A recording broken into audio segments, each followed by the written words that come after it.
with that. So good afternoon, everyone. My name is Alana Rabinowitz, and I'm a member of Columbia University's UNICEF's Outreach Committee and incoming PR head.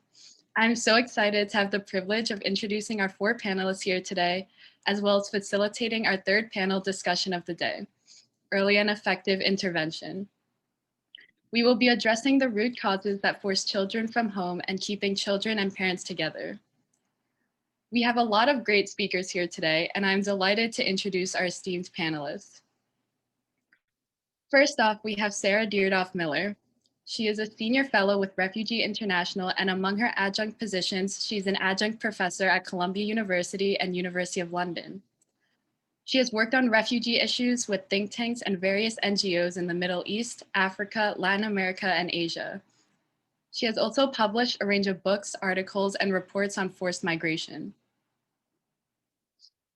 Next, we have John Dalhousen. He is a senior fellow at the European Stability Initiative. He was director of Amnesty International's Europe and Central Asia program and regional office from 2012 and 2017. He has joined Amnesty International in 2007 as a researcher on discrimination in Europe, becoming deputy director in 2010, covering the former Soviet Union. Also joining us here today is Professor Selçuk Şarin. He is a researcher and professor of applied psychology at NYU Steinhardt School of Culture, Education, and Human Development. His works include longitudinal studies with immigrant children and urban youth in New York, a mixed method study with Muslim youth in the US, and several field studies with refugee children in Turkey and Europe. His work appears in New York Times, BBC, CNN, and Forbes. Professor Şarin served on the National Academies of Sciences Committee on supporting the parents of young children. Lastly, we have Laurie Moray, who is a senior specialist with Save the Children, focusing on humanitarian child protection. Her works involve a child protection capacity in several countries in Africa, South America, and the Mediterranean. Laurie Moray's works focuses on maximizing interventions for children. She is passionate about ensuring children have an opportunity to thrive and be protected. Thank you for all being here with us today. As you know, I will be directing questions to specific panelists, and you have about 2 to 3 minutes to respond. First off, Sarah Deardoff Miller. Being a senior fellow at Refugees International and teaching international relations and refugee-focused courses at multiple universities, with your expertise, what are your thoughts on what international measures have been successful in addressing the root causes of forced migration? Thank you, and thank you for the nice introduction. Let me preface this by saying I do have a terrible cough. I'm waiting for my fun COVID test, so I'm apologizing in advance if I'm coughing into the Zoom call here, but I appreciate this question. It's a huge question. It's really important. And I think it helps first to sort of zoom out a little bit and think about the way that refugees and humanitarianism in general is viewed right now, which is through a relatively political and security focused lens by states. And so those of us who work in the humanitarian fields are thinking about the protection and assistance needs of refugees, but in many cases, as we're talking about with children in particular, but broadly speaking, states are viewing them through a political lens and a security lens. So, a humane, human rights centered approach is not always something that is the priority of a state. And so it's incumbent upon humanitarian actors to figure out how to improve situations among states that are seeing refugees and other displaced people through that lens. So we know that displacement is at some of the highest levels recorded since we've started keeping track. Some 70 million people are considered forcibly displaced right now, including, a large number of internally displaced people who often are not, receiving the attention, protection, and assistance that they deserve.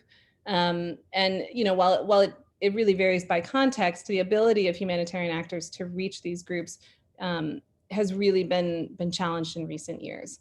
So that's kind of the first point I want to make, that refugees are often viewed more through these kind of political and security lens. Root causes, of course, we know that they're inherently political. Conflicts are increasingly protracted. They're lasting over these longer periods of time. Of course, disaster, climate change is also causing large-scale displacement. Those are some of the main root causes. But we're also seeing a lack of durable solutions. So the traditional durable solutions, perhaps you've already looked at this, are, we usually think of, okay, someone's displaced, there's a crisis, there's an emergency, what would fix that, right? So UNHCR usually says return, and apologies if this is review for many of you. So hooray, everything's better, people can return home. The second would be, if that's not possible, they're able to locally integrate into the place where they've fled. So they've crossed an international border and that country says you can stay either some kind of temporary status or even be on track for citizenship, some type of local integration, or resettlement to a third country, which we know, especially under the Trump administration, has been severely reduced. Well, those traditional durable solutions are essentially reaching very small numbers of people now. Even return is increasingly impossible in many of these cases as the conflicts drag on and on and on. So those root causes, excuse me, that are not being addressed make displacement lasting longer and longer and longer. So the humanitarian community needs to be increasingly creative in how to work in these long-term situations where the durable solutions that we would normally think of aren't happening. So that, again, that's a big question, and there's lots of new initiatives and there's lots of energy. How willing states are to adopt it is another question, because as I said, situations are increasingly politicized. Humanitarian actors are increasingly politicized. So those are kind of some of these big questions. We're also seeing a lot of development actors entering the realm. We're seeing different types of financing, different types of movement into these forced migration spaces that have traditionally been a different set group of actors. So I'm happy to get into some of that in a few minutes, but I realize I could drone on and on. So I'll stop there and let you go to the next question. Thanks. Thank you. And I definitely agree that politics have a huge involvement in humanitarian crises. And it's important to not just look at the surface level solutions. So moving on, John Dalhousen, I know you have knowledge in international affairs as well as lobbying to governments and other people in power. What are your thoughts in such cases where established systems for finding separated refugees from their families already exist? What are some ways which we can improve upon the search system? I mean, I think this is a very specific question. I want to look at a slightly wider frame that looks, and before one can even talk about refining systems that exist, there's a much bigger prior question about, I mean, that the previous speaker touched on, about looking at the finite nature of resources and the finite nature of the social solidarity that exists for refugees and migrants. And these condition the politics of all of this question. So when one looks at what receiving transit countries can do in relation to separated migrant families and to protect unaccompanied minors, well, that's conditioned by those two things. And those two things are about, very significantly, numbers. And I think it's worth kind of giving a couple from the European perspective, which I know about, that might put this a little bit in context. So in 2010, before a migration crisis struck, 200,000 asylum applicants in Europe, 60,000 of them were from minors, 10,000 were unaccompanied minors. So, and that had been a relatively standard number for quite a long time, 10,000. 2015, 1 million people crossed the Mediterranean, 250,000, 96,000 unaccompanied minors, most of them from Syria. When this route closes in March 2016, following the EU-Turkey deal, which disclosure, the European Stability Initiative was involved in constructing, and when I was still at Amnesty International at the time, was involved in viscerally opposing.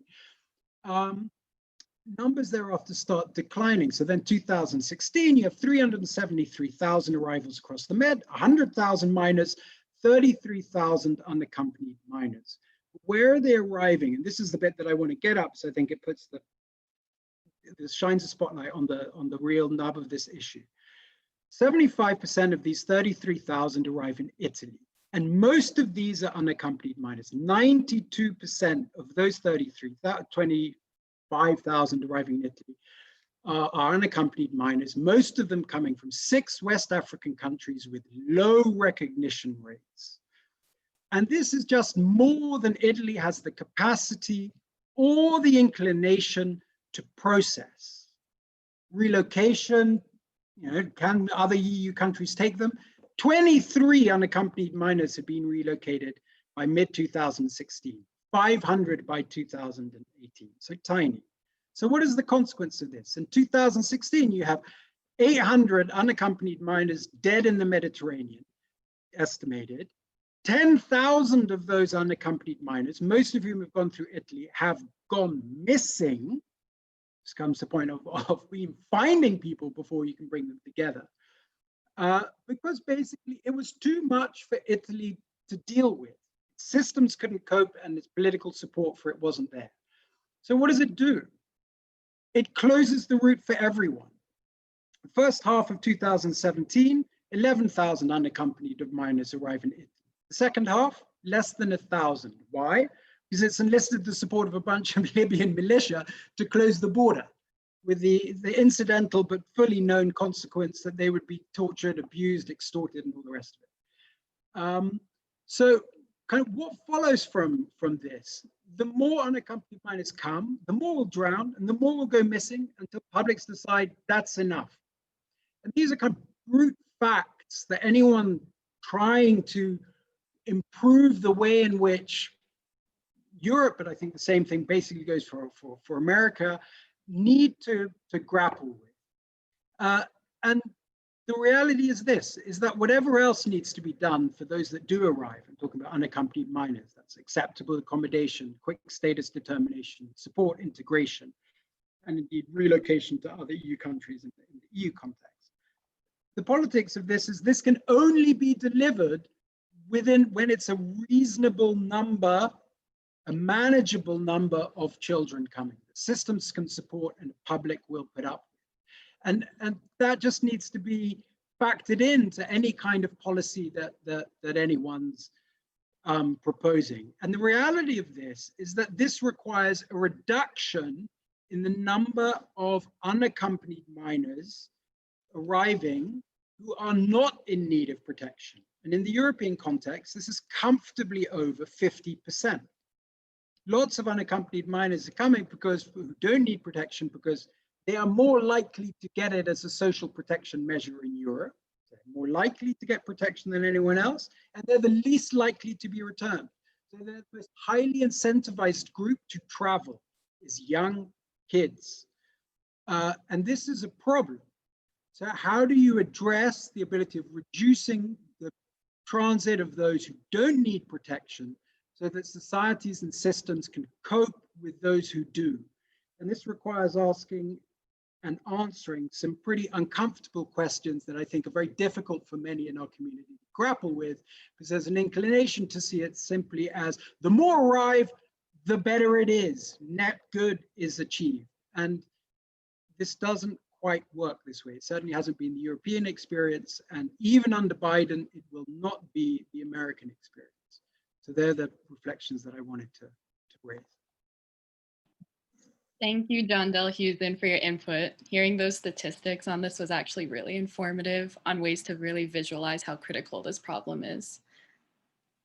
To Professor Selkuk-Sarin, as an applied psychologist whose focus is on education and human development and participated in efforts to improve the lives of refugee children, I thought it would be interesting to hear your perspective on this question.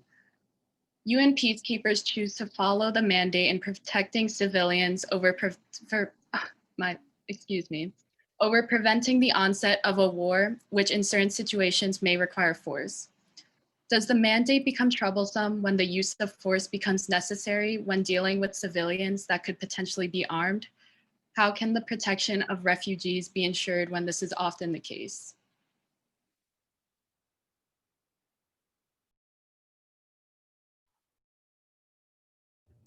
I think you're on mute. You might need to unmute. Hello? Yes, We can hear you. we can hear. Okay, good. I put my headphone and I keep playing with it because I live around Washington Square Park here in New York. And there's a lot of noise outside. As you may know, there's a news. We have a new president. So let me just, I think I'm just going to follow up from what earlier speakers were talking about in terms of reactions to separation of children from their families in relation to your question.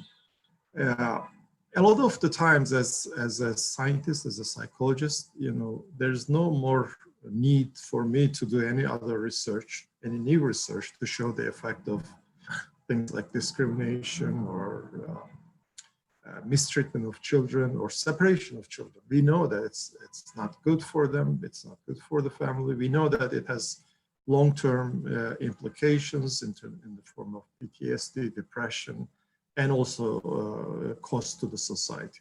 We all know this. Like a lot of other things, scientifically, we have the knowledge. We know that global warming is a fact, for example. But yet, the question is, despite all this evidence, how come the world or the nations or the people overall, in majorities in different countries, are still not buying this? So that has been the focus of my research over the last few years, and I want to start with that.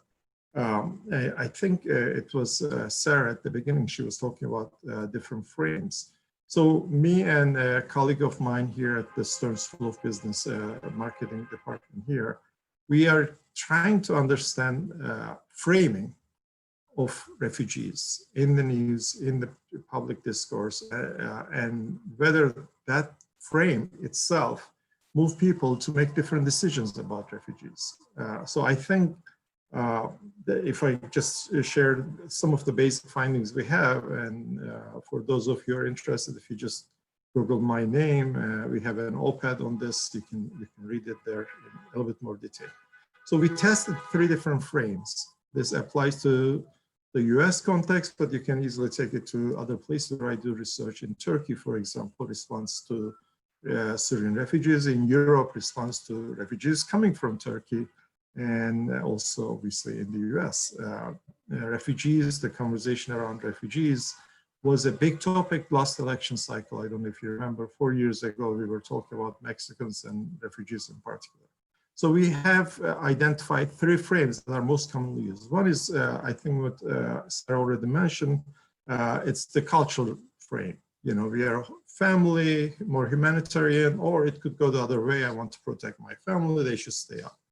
Because each of these frames go in either way. The second one is the security frame, that they are a threat to our nation, or if we find the way to bring them in a peaceful, organized fashion, maybe it would be good for the whole world.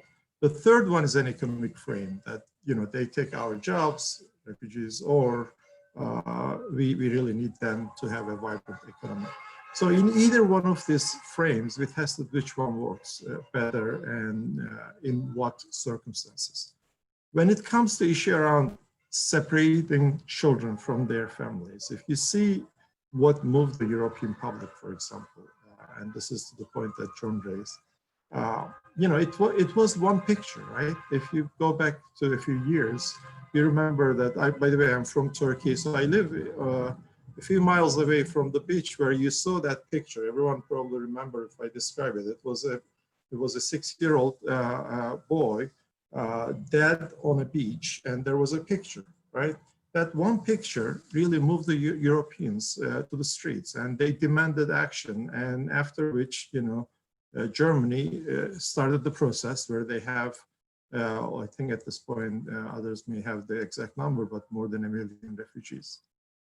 Right before that picture showed up in the news cycle, German chancellor was on TV, and there was an immigrant child asking for reunification with her family, and she was asking Merkel, can I live with my parents in this country peacefully? And she didn't say yes to that question.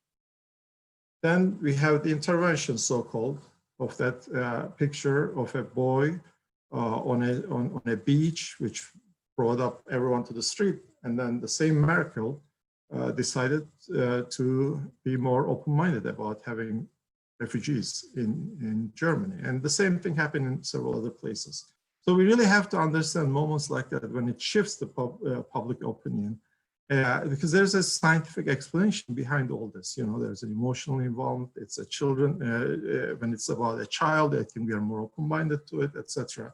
Which, you know, if you look at the debate here in the US between Biden and Trump, remember there was a very particular question, 525 separated kids not finding their parents, and they are still separated from their parents. That was the moving moment for that debate. So to summarize, I think I am more interested in what are the ways to move the general public to be more open-minded about reunification of children with their parents, because obviously this is unacceptable. There's no point of discussing it. Thank you.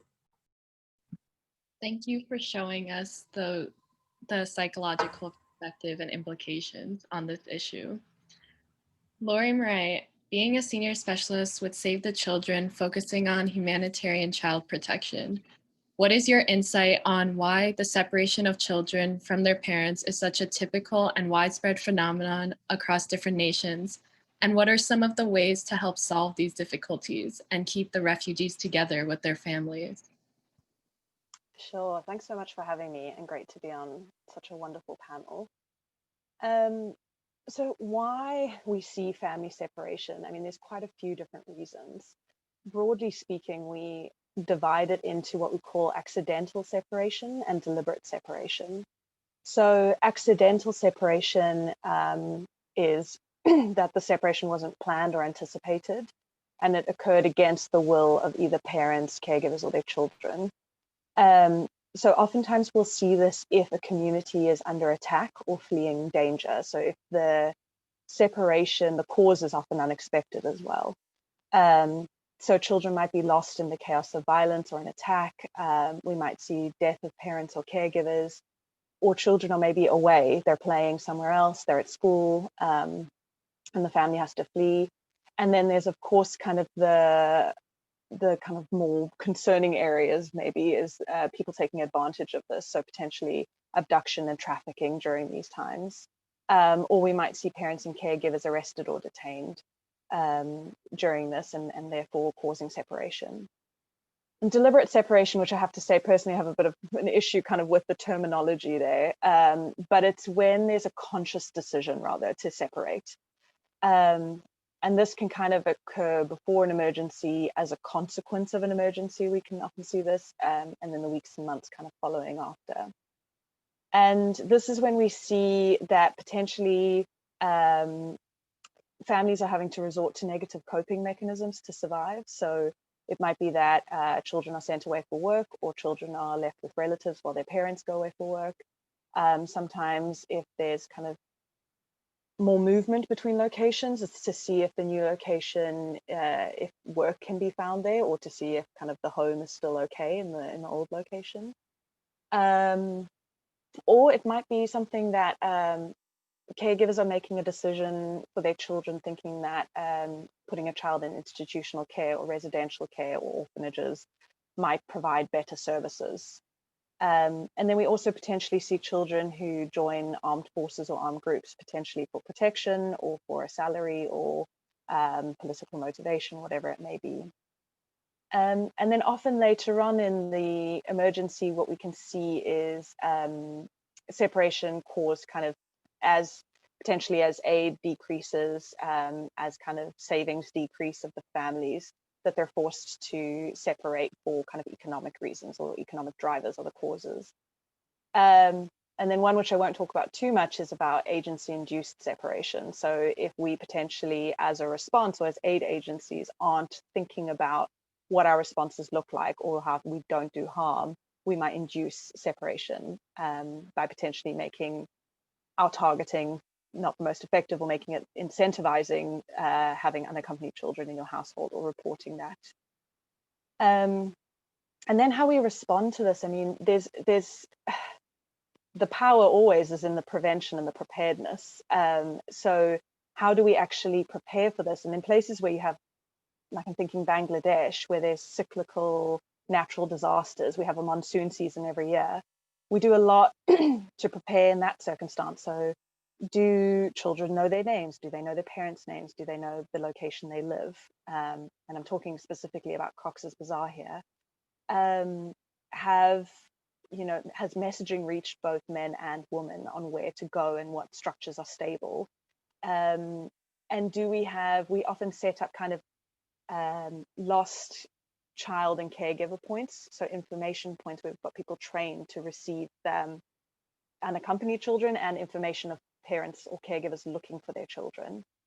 So we do a bit of preparedness work, and then some prevention work is some of the things I've talked about. So in Cox's Bazar, preparing for monsoon season, we had plastic bracelets that really young children wore on their wrist or their ankle. As we soon learned, they all ripped them off their wrist, which was fair. So we provided that so that if a really young child was separated, we had a starting point.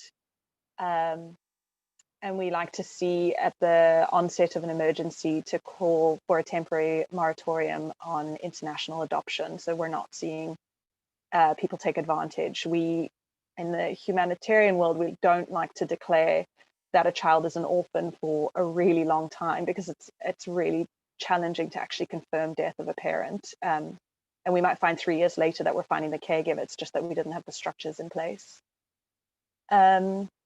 And then I'll just say quickly about response, but can answer more questions about this, is typically we use kind of a case management approach for response, which is really similar to social work. And so we're looking to identify and assess the needs, and this goes to what John was saying, like what are the protection needs, what are the care needs of the child. We need to establish alternative care mechanisms and preferably family-based, because we don't want to see orphanages and institutions kind of just blowing up. And then we do family tracing and reunification. So as fast as possible, start looking for the family members, and then prepare for reunification and reintegration. So that can be really easy if it's a natural disaster. I'm thinking like Mozambique, people were really desperate to be reunified. But then if you have contexts where potentially children were recruited or joined an armed group because of protection or whatever it may be, then you need to do quite a lot more reintegration work to get them, the community and the family, to welcome them back. I'll stop there. Thank you for telling us about the different types of separation and the difficulties associated with that. It was very informative to hear that. Going back to what Sarah Deardoff Miller, I know you said that you could go on about the issues of the root issues, about the root issues on forced migration. Would you like to expand your thoughts on that issue? Sure, you've asked me to go on, and I can do that. Happy to. So we know there's lots of different root causes, right? And I illustrated, of course, longstanding conflicts, climate change, disaster. These are all things that the humanitarian community is not going to be able to solve. There's the old cliche that political problems need political solutions. So humanitarian actors are not ever going to inherently be able to solve these problems. We can only find better ways to respond and partner and whatnot. So I think, short of proclaiming world peace, we're not going to see displacement stop anytime soon. But I think what I was trying to get at, which maybe I didn't articulate very clearly, was that because states, and to an exponential degree right now, see humanitarian situations and refugees in particular through such a political lens and such a security lens, that humanitarian response has really been left to just the humanitarians. Now, of course, there are some states that do practice kind of humanitarian responses, but I think by and large, we just see this erosion of this. And certainly under the Trump administration, refugees were very politicized, but it wasn't just the US, lots of other countries have really politicized. So I think that is something that isn't necessarily going away, but that perhaps maybe will change as the political climates change. I actually, kind of to piggyback on what some of the other panelists were talking about, I would be curious to hear from some of the others. I'm speaking a little out of turn here, but if we're looking for certain types of improvements, where we see it useful for humanitarian actors to, in a sense, substitute for what a state should be doing versus try to push the state to do something properly. So I'm thinking about a year ago, I was on the US-Mexico border, and one of the consistent refrains from Border Patrol, DHS, ICE, law enforcement was, we're not trained as social workers. We're not trained to do humanitarian response. That's not what we're here for. We're here to do a security-focused law enforcement job. And we're being called upon to do something we're not trained to. So the question to my mind then is, okay, if the state, well, so the US has the capacity and theoretically should have the willingness to either get training or new types of law enforcement or others to respond.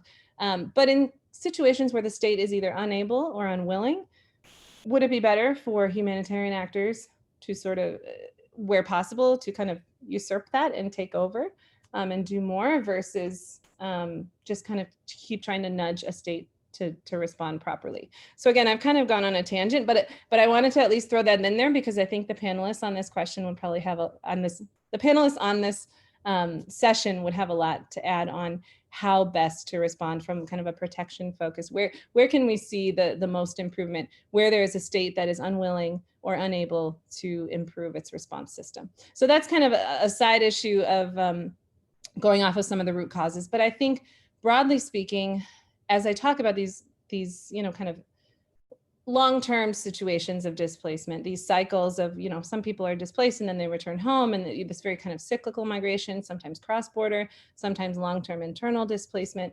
I think some of the things that we're also talking about are they phase from this humanitarian situation into this longer-term development situation where you need longer-term responses that relate to education, that relate to health, that go far outside the general scope of what a relief operation would be. So that's kind of a lot of the conversation now. And one of the projects I work on at Refugees International is labor market access. So some of these longer term responses to helping refugees support themselves. That's not as relevant to our child-focused discussion here, but I think it kind of relates to, okay, if we can't necessarily solve all of these root causes, whether it's a long-term conflict or climate-induced migration, disaster-induced, et cetera, at least how can we find different ways to mitigate? So there's kind of a collection of thoughts there, but I did want to throw that question out to see what some of the others thought about that. It also relates to some previous research I did on UNHCR kind of taking on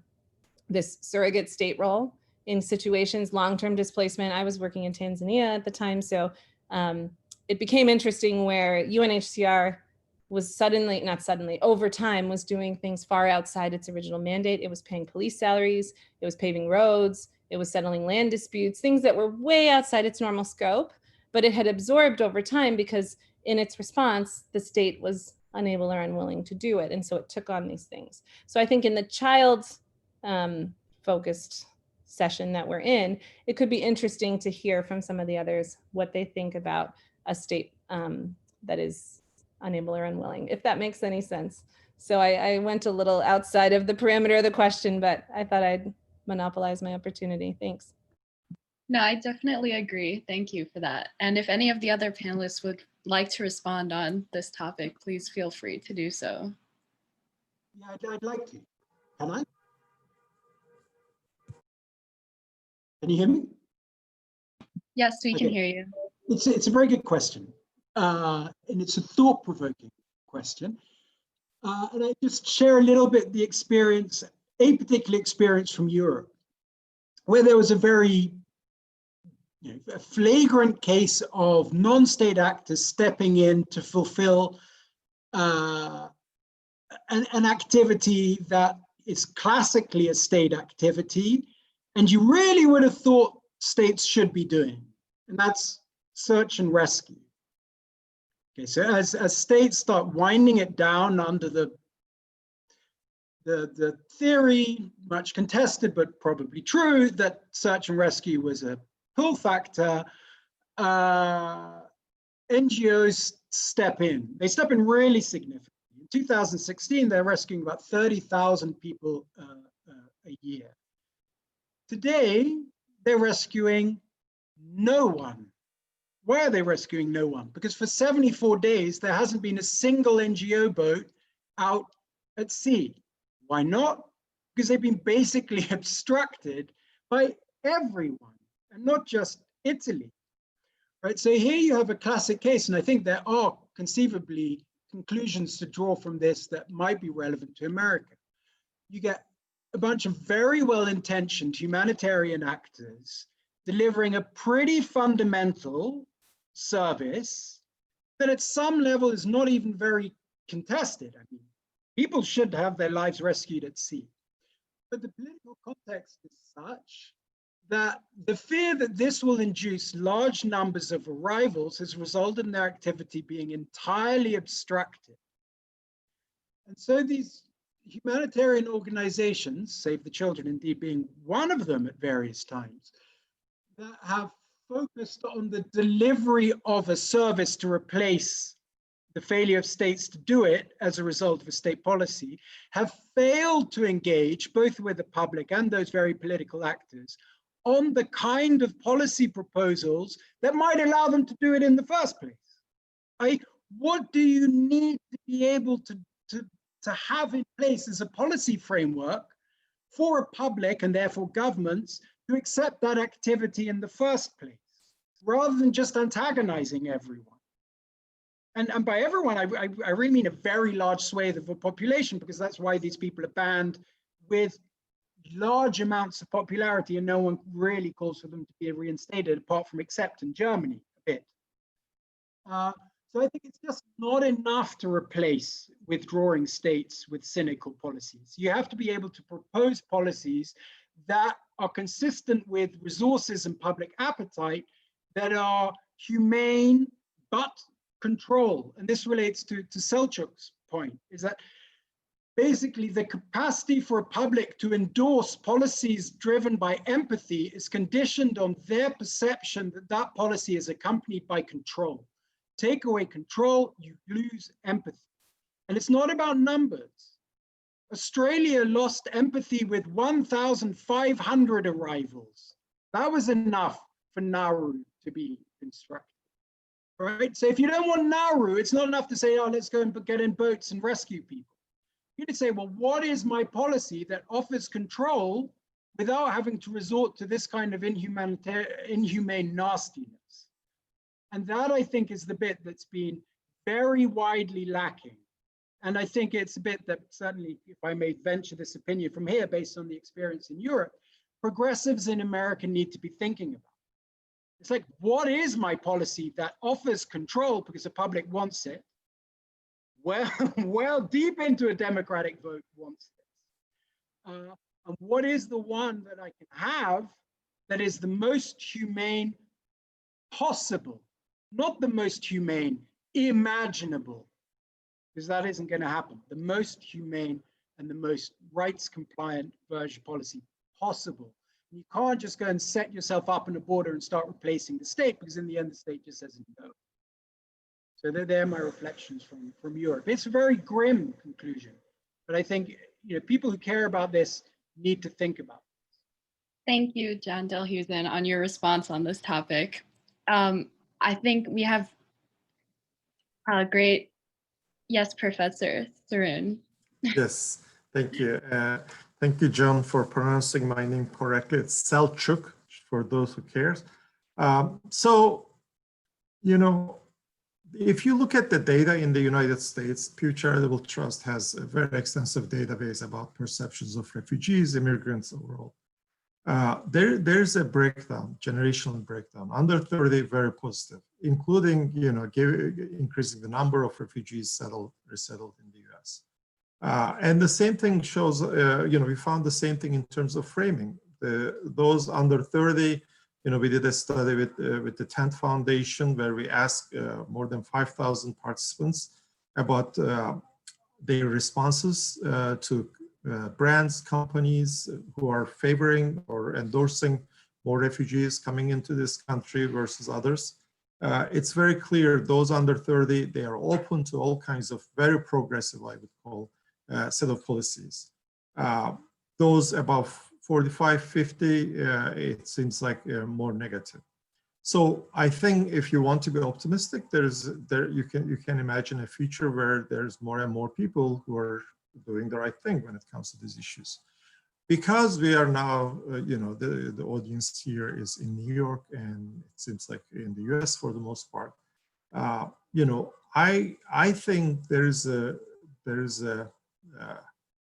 urgency for us to start thinking about the ways in which we make our values apparent for those who listen to our case. Again, I'm going back to framing. If you look at the way refugees were framed in 2016 by Trump and others, remember some of the stories that was very widespread on Facebook. Refugees bring, for example, one of the story that was most widely distributed on Facebook groups was the refugees bring germs, and the title of the post was "Flesh-eating germs." Just imagine, right? It creates this image that they come here, bring germs, and if you look at this story, this is very common in authoritarian fascist regimes. It's the biological, carrier.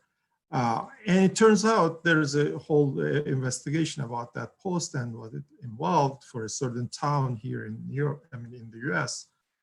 It was planted by a very dedicated anti-refugee group, and they found the way to really turn the public. And what happened after that? Of course, it's not just that, but that conversation. Now we have zero number of refugees resettled in year 2020, right? I think there are many lessons like that we have to learn to better use social network services, including YouTube. The way their algorithms work really benefits stories that are outrageous, but also benefits stories that are spoken from emotional perspective, from a way in which it connects people. And there's a science behind this, and I think it's time for us who care about these issues to learn how to tell our story, how to make our very well established scientific facts more available and understandable by a larger population. Thank you. If there's time, I could also jump in for a minute. Go ahead. Sure. I think it's a really important question, and I think it's one we we sometimes don't get right as humanitarians. But and I think with broad brush strokes, I would say you've got to program and advocate at the same time, because I think if we're looking at kind of the principles that drive our work, which is do no harm and upholding the best interest of the child, we can't, if the government is not, if there's a gap for whatever reason, then we do have kind of an obligation as humanitarian agencies. That's exactly when we step in. But it is a bit challenging when you look at a context where there might be no government and kind of taking over that mandate versus a government where there's no will. And I think that there's a big role to play in advocating and system strengthening while still responding to those needs, because I think we have an obligation to support children at the time that they need support, while building up stronger systems, because humanitarian aid just cannot last forever. I mean, giving funding cycles, given the number of protracted emergencies, etc. And there's a lot of work that is being done and still to be done in kind of building that humanitarian response into that development response and kind of that nexus programming that we're seeing. Thanks. Thank you for everyone's input on that topic. If we could ask, if we could open the questions from the Q&A.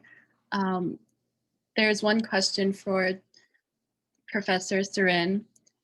How would you explain when we often see children victims of war in the news, for instance, in Syria, without maybe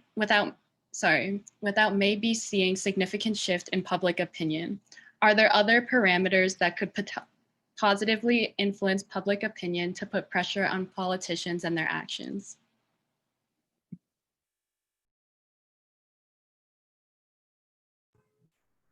Okay, I think now I'm live. Thanks for the question.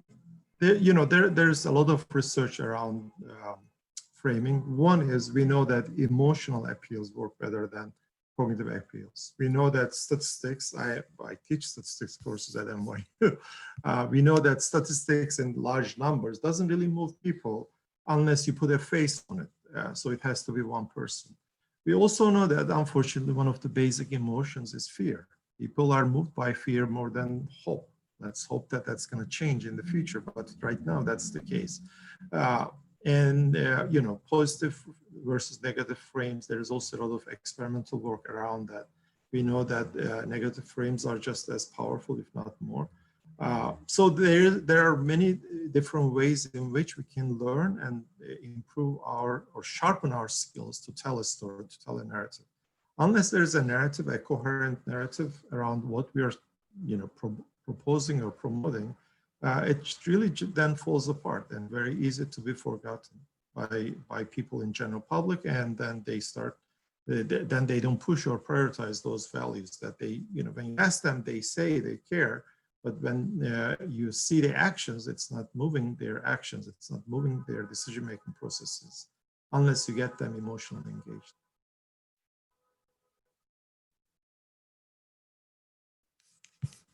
Thank you for that. As our final question, I would like to direct it to Sarah Deardoff Miller, if I could.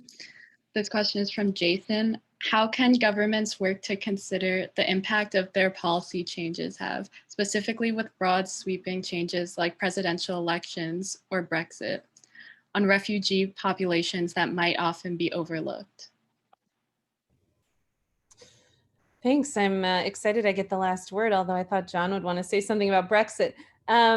So, you know, I think we're hearing all the horns honking and things outside Professor Surin's place in New York. And I think, you know, especially in this context of a new, you know, presidential administration coming in, it's incumbent on all of us to think about this question, not just those in power and those, you know, taking on a new political endeavors. But I think there's a range of things, and I think at first it comes down to leadership, right?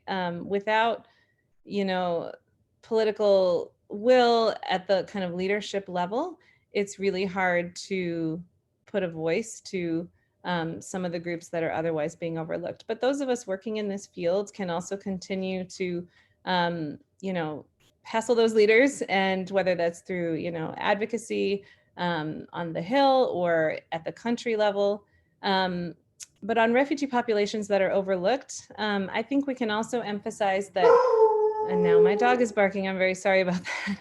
I think there are ways, excuse me, that we can emphasize, you know, that populations that have possibly been left out or overlooked, they matter, right?